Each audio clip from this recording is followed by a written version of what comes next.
Hello there. Right now I'm here at the Westin Hotel, and this will be the location for the first Small Business Empowerment RVA 2016. And here with me I have Cory Mosley to tell you about that. Cory, what can people expect with this? Absolutely. You know, what we wanted to accomplish is, according to the SBA, a third of businesses fail within the first 2 years, with the number one reason being lack of experience. So what we wanted to accomplish with the Small Business Empowerment event is we wanted to bring together some of the experts to really put people on the path to start their business and grow their business, so they can miss some of the mistakes that a lot of people, end up making, or some of the horror stories you hear about business. So we've got experts from legal, finance, digital marketing, and motivation. What does it take to be mentally ready to survive in the climate today? Awesome, awesome. So for people trying to come out, what should they bring? I mean, obviously maybe something to take notes with. Right, sure. They need to bring an open mind. They need to be ready to work, ready to get engaged, ready to get information. You're dressed pretty nicely. Do people need to come out like this? What's the attire? No, we want people to be comfortable. So, Okay. I mean, business casual. We want mindset. I'll take mindset over tailoring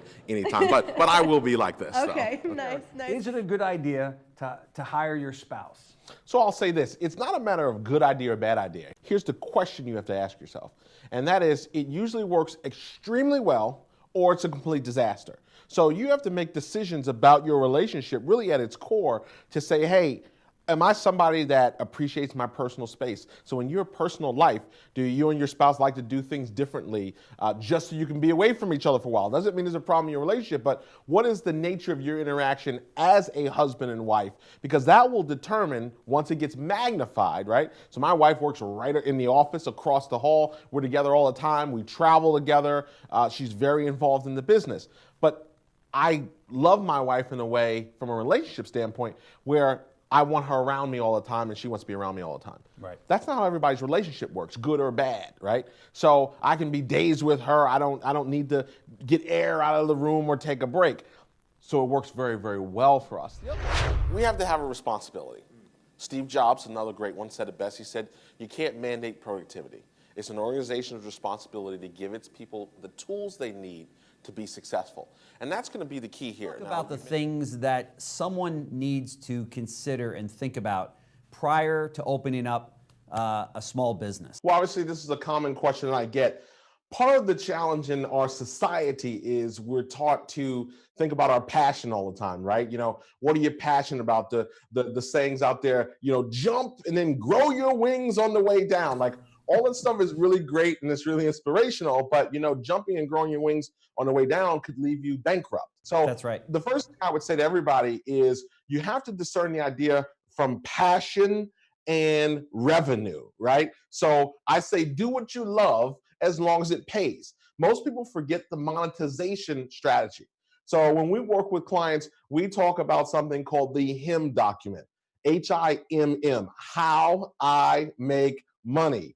You have to define these things before you go just following your passion. So what happens is a lot of people are great at their thing, their craft, their product, their service, but it's all the other parts. It's all the other moving pieces to the puzzle. How do I protect the business? How do I market the business? How do I grow it so that it's meeting the needs that I want it to? Right.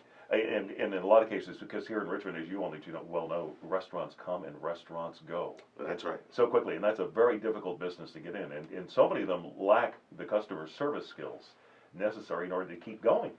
Absolutely. It's one thing to make a great chicken parm. It's another to be able to take care of your customers, to be able to master social media and keep people coming back and wanting more. Right. So obviously, you've got a lot of tricks of the trade you're going to teach people this seminar, right?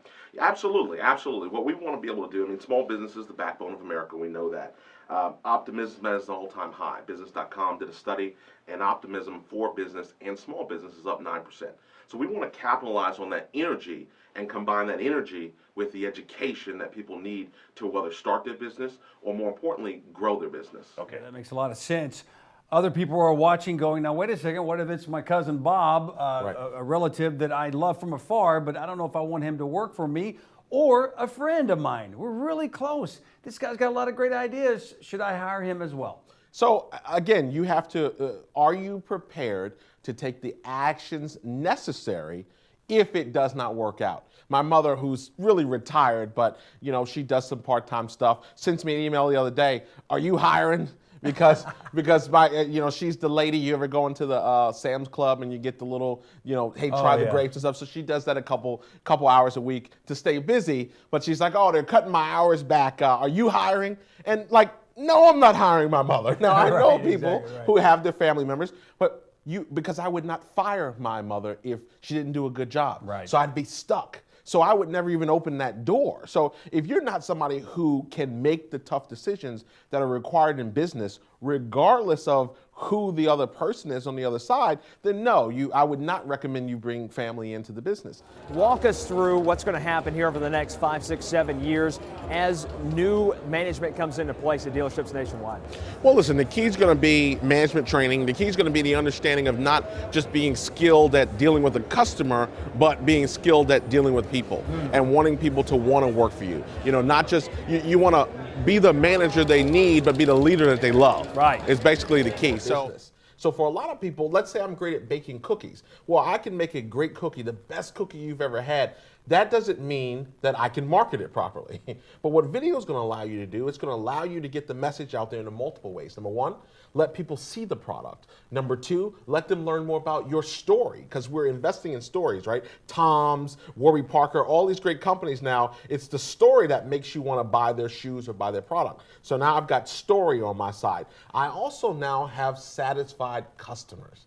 And because we consume so much video, the power of having customers eat your cookies and go, oh my God, this is the greatest cookie I've ever had in my life is super, super powerful.